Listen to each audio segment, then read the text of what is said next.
C'est de nos enfants qu'on va parler. Pourquoi ne trouve-t-on plus de BCG pour les vacciner en France? Comment cette pénurie est-elle possible?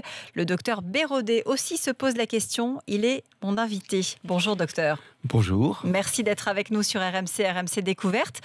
Que se passe-t-il avec le BCG? Oui, le BCG n'est plus disponible en pharmacie et les médecins libéraux, les médecins de ville, généralistes ou pédiatres ne peuvent plus effectuer ce vaccin. Ça fait pratiquement 18 mois que cette pénurie s'est installée. Et vous avez une explication ou un début d'explication? Nous utilisions autrefois un vaccin qui était une bague, une poncture, le Monovax. Cet vaccin a cessé d'être utilisé en 2004. L'obligation de la vaccination BCG, elle, a été supprimée en 2007. Sans doute que les fabricants ont anticipé la probable disparition du BCG, qui est un vaccin qui a beaucoup vieilli malgré tout.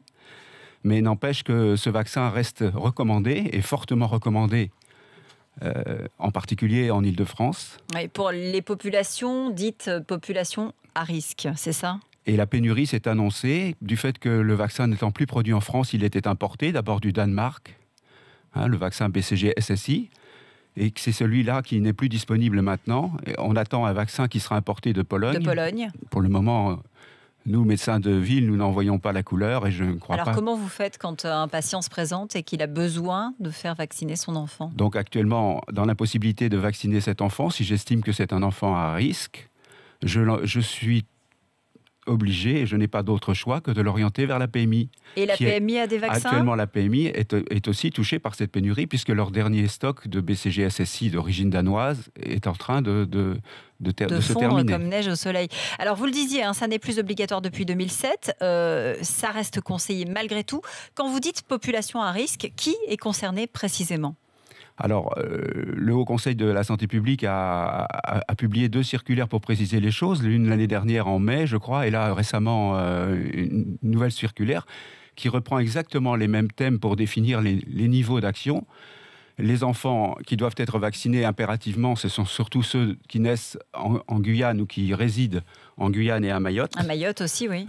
Et dans les autres départements, pour les enfants de moins de 5 ans, ceux qui ont un facteur de risque, c'est ce que le Haut Conseil appelle le niveau 2, un facteur de risque autre que celui de résider en Île-de-France, c'est-à-dire des enfants dont un parent est né dans un pays à forte endémie tuberculeuse ou issu lui-même d'un pays à forte endémie tuberculeuse.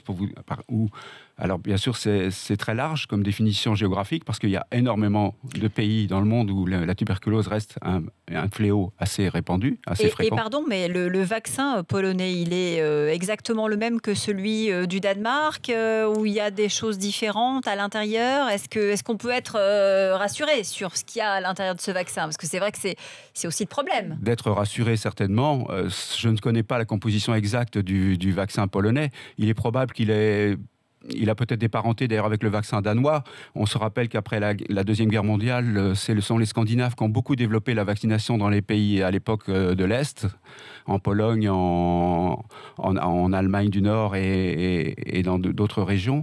Et on peut penser car le BCG qu'on utilise aujourd'hui, ce n'est plus le BCG de Calmette et Guérin. Ce sont des bactéries qui ont évolué depuis, maintenant qu'ils sont fixés, puisque nous utilisons des vaccins lyophilisés, qui sont stables. En tout cas, on a demandé, nous évidemment, à l'agence de santé du médicament, l'agence de sécurité du médicament. On n'a pas eu de réponse officielle.